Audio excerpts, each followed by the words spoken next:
ایک چھوٹا سا عمل کہ توسل کریں باب الحوائج حضرت علی اصغر سے. خواتین کو بھی ہدیہ کر رہا ہوں، جوانوں کو، بزرگوں کو، بچوں کو. توسل کریں حضرت علی اصغر سے، توسل کریں بی بی سکینہ سے. آپ پریشان ہیں، آپ کے پاس دولت کی کمی ہے، آپ کسی بڑے مسئلے میں پھنسے ہوئے ہیں، بچوں کی طرف سے پریشان ہیں، اولاد چاہتے ہیں، دولت چاہتے ہیں، زندگی میں سکون چاہتے ہیں، مشکلات کا حل چاہتے ہیں، مشکلات کو دور کرنا چاہتے ہیں، تو اللہ تعالیٰ بہترین وسیلہ دے رہا ہے بی بی سکینہ کا اور حضرت علی اصغر کا. اور کیا وسیلہ ہے؟ کہ فقط ایک چھوٹا سا عمل آپ کی زندگی بدل دے گا، آپ کی مشکلات کو دور کر دے گا. میں بہت ممنون ہوں جس محبت سے آپ لوگ سماعت فرما رہے ہیں.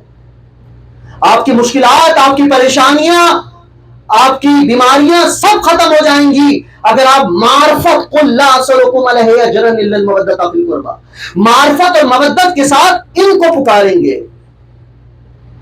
ایک چھوٹا سا عمل کریں، اپنی زندگی کو بدل لیں، زندگی میں خوشیاں لے کر آ جائیں ان کے دروازے پر کہ جو آپ کو سلام پیش کرتے ہیں. ایک چھوٹا سا عمل، کیا عمل ہے؟ کہ ٹھنڈے پانی پر نہیں، ٹھنڈے پانی پر بی بی سکینہ کی نظر دیں اور دودھ پر شہزادہ علی اصغر کی نظر دیں. امام حسین نے کیا کہا تھا کربلا میں کہ جب بھی ٹھنڈا پانی پیو، یہ نہیں کہا پانی پیو، جب بھی ٹھنڈا پانی پیو تو میرے بچوں کی پیاس کو یاد رکھنا. اسی لیے ٹھنڈے پانی پر بی بی سکینہ کی نظر دیں اور دودھ پر حضرت علی اصغر کی نظر دیں. اور جب وہ نظر دے لیں تو توسل کریں، دعا مانگیں حضرت علی اصغر کے وسیلے سے اور بی بی سکینہ کے وسیلے سے. اس نظر کا کیا کرنا ہے کہ جو نظر دے رہے ہیں وہ پانی پر اور دودھ پر، کوئی بڑے پیمانے پر یہ عمل انجام اگر نہیں دے سکتے تو حسین فقط امیر کے لیے نہیں ہے، غریب کا بھی ہے.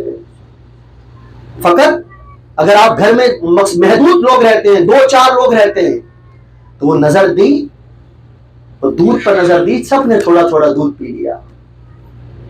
وہ پانی پر نظر دی، سب نے تھوڑا تھوڑا پانی پی لیا.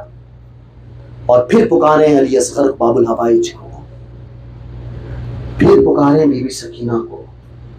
خدا آپ کی حاجات کو پورا کر دے گا، خدا آپ کی دعاؤں کو پورا کر دے گا. اسی لیے اس عمل سے دور نہ رہیے گا، آج سے ہی اس عمل کو انجام دیں اور جڑ جائیں حسین ابن علی سے. فقط شیعہ کے لیے یہ عمل نہیں ہے، فقط سنی کے لیے عمل نہیں ہے. جو حسین سے مودت رکھتا ہے، محبت رکھتا ہے، اس کے لیے عمل ہے.